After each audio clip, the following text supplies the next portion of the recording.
Welcome to the channel Exam Proof always with you. और आज हम इस चैप्टर का पार्ट 4 करेंगे। अगर आपको पूरे चैप्टर का एक्सप्लेनेशन चाहिए तो डिस्क्रिप्शन बॉक्स में जो लिंक है उस पर क्लिक कीजिएगा। Let's start with 1971 election and restoration of Congress. देखो, पिछले पार्ट में हमने ये पढ़ा कि कांग्रेस, जो कि एक पंडित नेहरू के टाइम से एक यूनाइटेड कांग्रेस चलती हुई आ रही थी, अब कांग्रेस में गर्मा गर्मी होने लगी थी और कांग्रेस 2 पार्ट्स में बट गई थी, कांग्रेस आर और कांग्रेस ओ। कांग्रेस आर इंदिरा गांधी वाली कांग्रेस थी और कांग्रेस ओ सिंडिकेट वाली कांग्रेस थी। अब इस बटने की वजह से इंदिरा गांधी की जो गवर्नमेंट है, जिसकी वो जो हमारे कंट्री की प्राइम मिनिस्टर थी, उनकी जो गवर्नमेंट है वो माइनॉरिटी में आ गई। यानी कि माइनॉरिटी में मतलब कि वो अब पार्लियामेंट में उनकी उतनी मेजॉरिटी नहीं रही थी कि वो अपनी गवर्नमेंट को सस्टेन कर सके। मगर फिर भी इंदिरा गांधी गवर्नमेंट में रही क्योंकि उनको किसका सपोर्ट मिला? एक तो कम्युनिस्ट पार्टी ऑफ इंडिया का और एक डीएमके का। ठीक है, यहां पर ये सब चल रहा था और इंदिरा गांधी जो है विगरसली कैंपेन कर रही थी किसको इम्प्लीमेंट करने के लिए? लैंड रिफॉर्म लॉज और जो भी लैंड सीलिंग लेजिस्लेशंस है, ये सब हम आगे बहुत अच्छी तरह से पढ़ेंगे। लेकिन अभी यहाँ पर उनकी डिपेंडेंस बहुत ज्यादा हो रही थी। ठीक है, यानी कि अभी तक तो जब तक कांग्रेस जुड़ी हुई थी उनको किसी पार्टी पे डिपेंड होने की जरूरत थी नहीं सपोर्ट के लिए, क्योंकि अगर उन पार्टी ने सपोर्ट खींच लिया तो इंदिरा गांधी की गवर्नमेंट गिर जाती, यानी कि इंदिरा गांधी फिर प्राइम मिनिस्टर नहीं रहती। तो यानी कि कहीं ना कहीं इंदिरा गांधी जो है ये जो 2 पार्टीज ऊपर डीएमके और सीपीआई है, इन पर डिपेंडेंट हो गई थी। इस चीज को खत्म करने के लिए, अपनी पार्टी की पोजीशन को वापस से मजबूत करने के लिए पार्लियामेंट में, और उनके जो प्रोग्राम्स हैं, जिस तरह के प्रोग्राम्स वो लाना चाह रही थी सोशलिस्ट टाइप के कि लैंड रिफॉर्म्स कराए जाएं, लैंड सीलिंग वगैरह वगैरह, तो उसके लिए भी वो चाह रही थी कि लोगों का आशीर्वाद उसको मिले, लोगों की मैंडेट उसको मिले। इस वजह से इंदिरा गांधी ने क्या किया, एक सरप्राइजिंग डिसीजन लिया।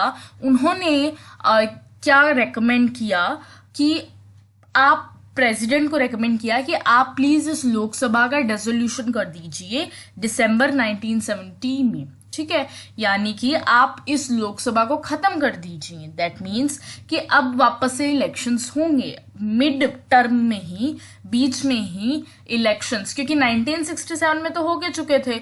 अब अगला टाइम तो 1970 का नहीं था ना, लेकिन 5 साल से पहले इंदिरा गांधी ने कह दिया कि इसको खत्म कर दो लोकसभा को। ठीक है, यानी कि वापस से इलेक्शन करवा लो।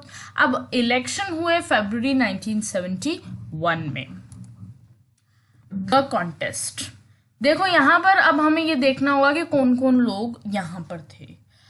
सबसे पहले तो इस चीज को ध्यान करो कि उस वक्त का जो टाइम था उसमें जो ये कांग्रेस आर है, जो इंदिरा गांधी वाली कांग्रेस थी, उसको एक्सपर्ट्स ने और लोगों का ये मानना था कि ये तो एक ऐसी पार्टी, देखो 1967 में तुम्हें पता है कि सबसे ज्यादा कम सीटें मिली थी, है ना, कांग्रेस को। राइट फ्रॉम आफ्टर इंडिपेंडेंस सबसे ज्यादा कम सीटें 1967 में मिली थी।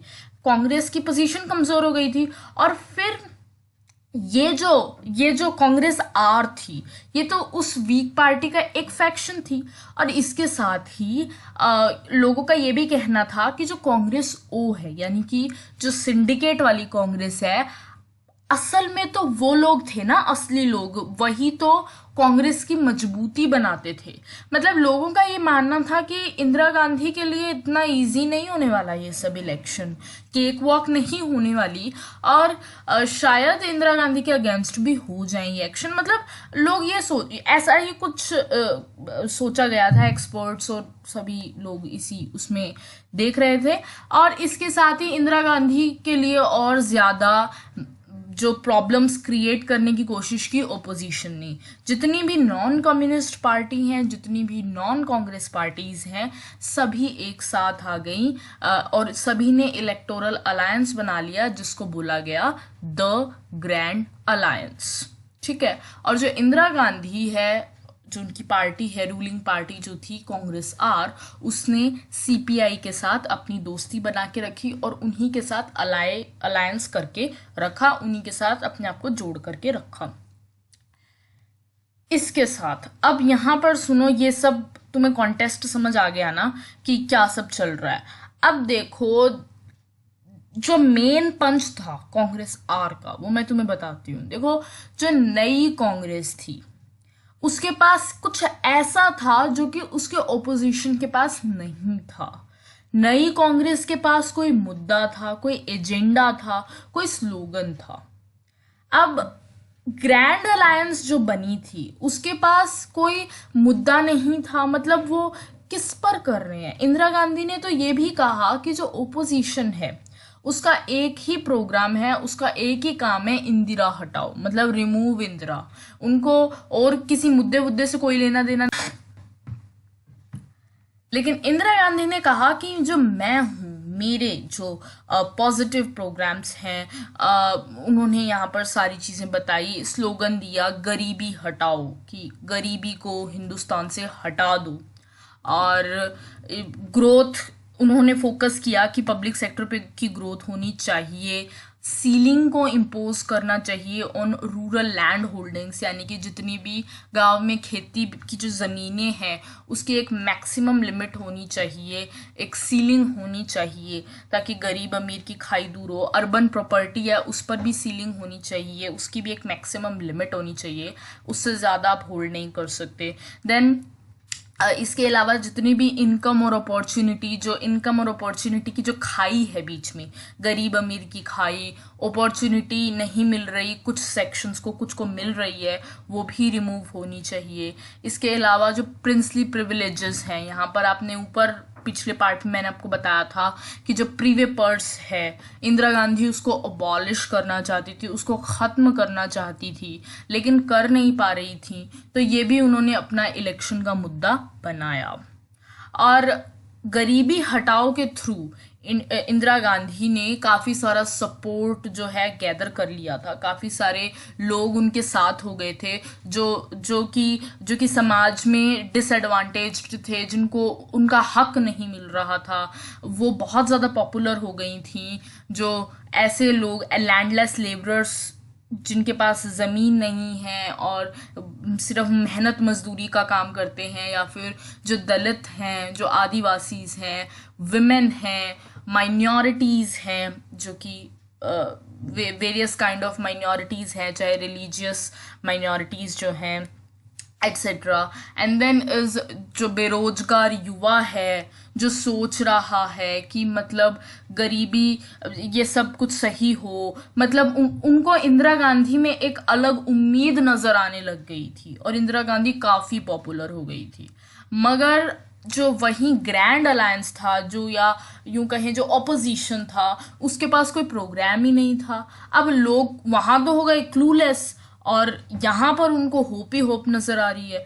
तो ये सारा कॉन्टेस्ट था। Then is the outcome and the after. अब क्या उसका रिजल्ट निकला? यहाँ पर कांग्रेस आर और सीपीआई का जो अलायंस है, इन लोगों ने इनने मिलकर के ज़्यादा सीट्स जीत ली, सबसे ज़्यादा इस बार की सबसे ज़्यादा सीट्स जीती। ठीक है, वोट और सीट्स कांग्रेस के इस सबसे ज़्यादा थे। पिछले जो 4 इलेक्शंस से सबसे ज़्यादा कांग्रेस को सीट और वोट मिली, वो इस टाइम मिली थी। ठीक है, इन दोनों ने मिल करके, कांग्रेस आर और सीपीआई ने मिल करके 375 सीट्स जीत ली थी लोकसभा में और 48.4% वोट्स हासिल कर लिए थे। कांग्रेस आर अकेली ने 352 सीट्स जीती थी और 44% ऑफ द वोट्स उनके पास थे। लेकिन अगर कांग्रेस ओ की बात की जाए, जो कि सिंडिकेट वाली पार्टी थी, उसमें इतने सारे बड़े नेता थे, उसके बावजूद सिर्फ वो 1/4 जो इंदिरा गांधी की पार्टी है उसका 1/4 भी सिक्योर नहीं कर पाई वोट्स का। यानी कि इंदिरा गांधी की पार्टी ने 44% वोट्स हासिल किए, तो 44 का 1/4 भी 44% का 1/4 भी गेन नहीं कर पाई थी ये कांग्रेस ओ, और इसके साथ ही सिर्फ 16 सीटें उनको मिली थी। और ये जो कांग्रेस ओ है इसने सिर्फ 16 सीट्स जीती थी।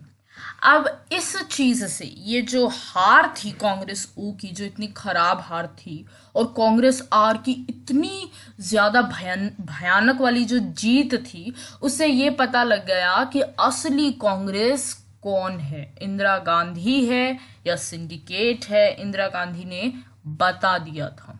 देन इसके साथ ही जो ग्रैंड अलायंस था, जो कि ओपोजिशन पार्टी सारी मिलकर के इंदिरा के अगेंस्ट आ गई थी, वो भी ग्रैंड फेलियर की तरह प्रूव हुआ और 40 सीटें भी नहीं जीत पाया था। तो यहाँ पर आप लोग देख सकते हैं कि किस तरह से इंदिरा गांधी ने सब कुछ जो है वो, यहाँ देखिए बड़ा इंटरेस्टिंग कार्टून है। यहाँ पर ये सभी ओपोजिशन लीडर्स कर रहे हैं कि मैंने तो सोचा था तुम जीत, मैं फर्स्ट आऊंगा, तुम सेकंड और वो थर्ड, ये आपस में बात कर रहे हैं। और यहाँ पर इंदिरा गांधी स्ट्रॉन्ग कॉन्स्टिट्यूएंसी भी ले जाती है, वीक भी ले जाती है और डाउटफुल भी ले जाती है। यानी कि इंदिरा गांधी हर तरह के उसमें मतलब जीत जाती है ना। So this is the thing. अब 1971 के इलेक्शंस के जस्ट बाद एक, तुम्हें पता है, तुमने पुराने चैप्टर्स में पढ़ा है कि क्या होता है, बांग्लादेश वाली वॉर हो जाती है, ईस्ट पाकिस्तान टूट करके बांग्लादेश बन जाता है, और इंडिया जो है एक इम्पॉर्टेंट रोल प्ले करता है उसको बांग्लादेश और वो जो क्राइसिस है वो खत्म करने के, और बांग्लादेश की तरफ से पाकिस्तान से भी लड़ता है ना। तो यानी कि ये जो चीज होती है, इंडिया जीत जाता है और इससे इंदिरा गांधी की पॉपुलैरिटी और ज्यादा बढ़ जाती है। इवन जो ओपोजिशन के लीडर्स होते हैं वो भी उसकी तारीफ करते हैं, उनकी तारीफ करते हैं। इवन अटल बिहारी वाजपेयी ने तो इस वक्त इंदिरा गांधी को ये भी कह दिया था कि ये तो दुर्गा का अवतार है। तो यही चीज थी। और इसके अलावा जितने भी आगे के ये जो वॉर जीतने के बाद जो इंदिरा गांधी जीत लाती हैं इंडिया के लिए, इसके बाद जितने भी स्टेट इलेक्शंस होते हैं आगे के 1972 में, वो सब इंदिरा गांधी जीत जाती है। सारा इलेक्शंस कांग्रेस ही जीतती है। अब इंदिरा गांधी सिर्फ गरीबों का, दबे कुचले लोगों का मसीहा ही नहीं देखी जा रही थी, अब इंदिरा गांधी एक स्ट्रॉन्ग नेशनलिस्ट लीडर देखी जा रही थी। ऐसी लीडर जो कि अपने नेशन, जो कि मतलब अपने नेशन को मजबूत बना सकती हैं और नेशनलिस्ट हैं, क्योंकि ये वॉर हो गई थी। आफ्टर दैट उनकी पॉपुलैरिटी बहुत ज्यादा बढ़ गई थी।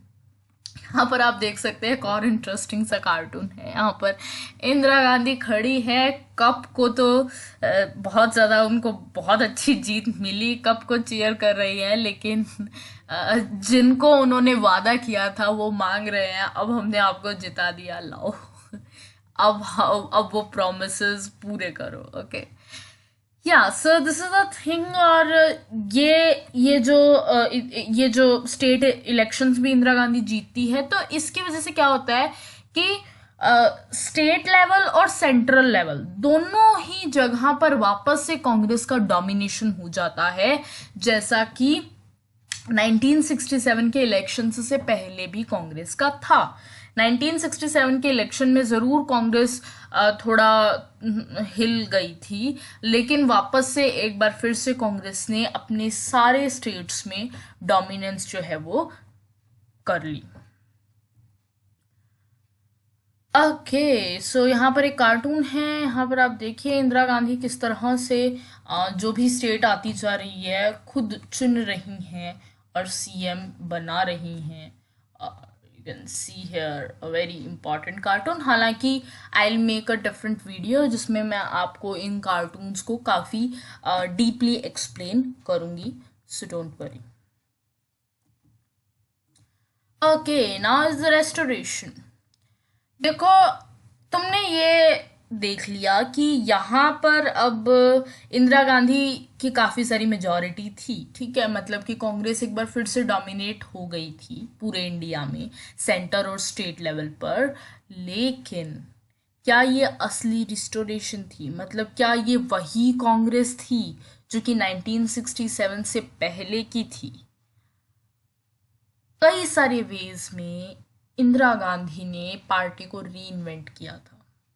पॉपुलैरिटी के टर्म्स में तो ज़रूर पुराने जैसी कांग्रेस थी, लेकिन सही बात यह है कि इस वक्त की कांग्रेस की जो पॉपुलैरिटी है वो सिर्फ सुप्रीम लीडर पर रिलाय करती थी।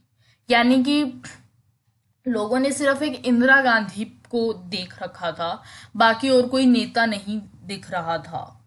और साथ में ऑर्गेनाइजेशनल स्ट्रक्चर भी वीक थी। यानी कि जो लोग काफ़ी सारे लोग होते हैं ना पार्टी को संभालने वाले, वो सिर्फ एक इंदिरा, अकेली इंदिरा ही दिख रही थी लोगों को। और कांग्रेस में अब अकेली इंदिरा रह गई थी, जबकि पुरानी कांग्रेस जो थी उसमें काफ़ी सारे लीडर्स थे और एक ऑर्गेनाइजेशनल स्ट्रक्चर उस पार्टी की काफ़ी अच्छी थी।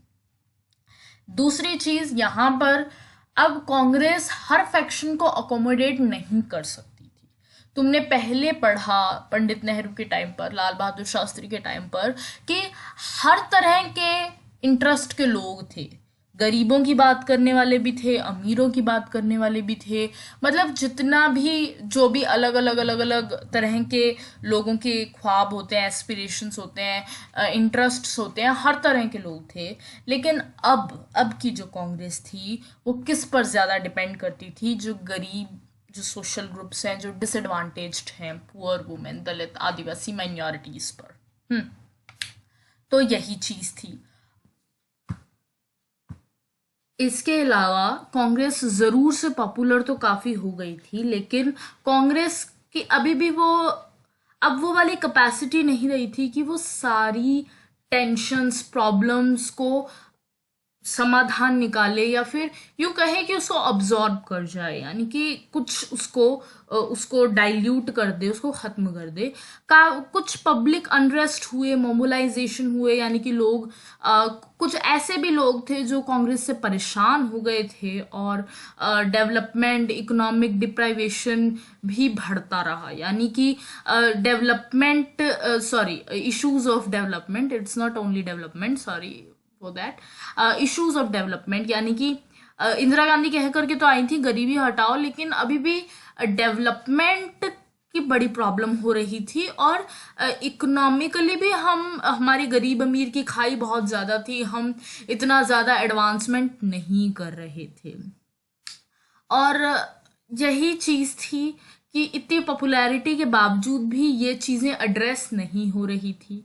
आफ्टर दैट आप यहाँ पर देखेंगे कि किस तरह से अगला चैप्टर बड़ा ही इंटरेस्टिंग है, तो इससे भी ज़्यादा इंटरेस्टिंग है, तो मज़ा आएगा आपको पढ़ने में। तो वहाँ पर हम देखेंगे कि आगे क्या क्या हुआ। लोगों ने प्रोटेस्ट्स की थी, स्टूडेंट प्रोटेस्ट्स हुई थी कि ये सब क्या हो रहा है, महंगाई हो रही है, बेरोजगारी हो रही है, जिनके मुद्दे वो उठा करके आई थी, और ये तो सही नहीं है, और after that emergency and all that will see. So this is the end of this video, thanks for watching.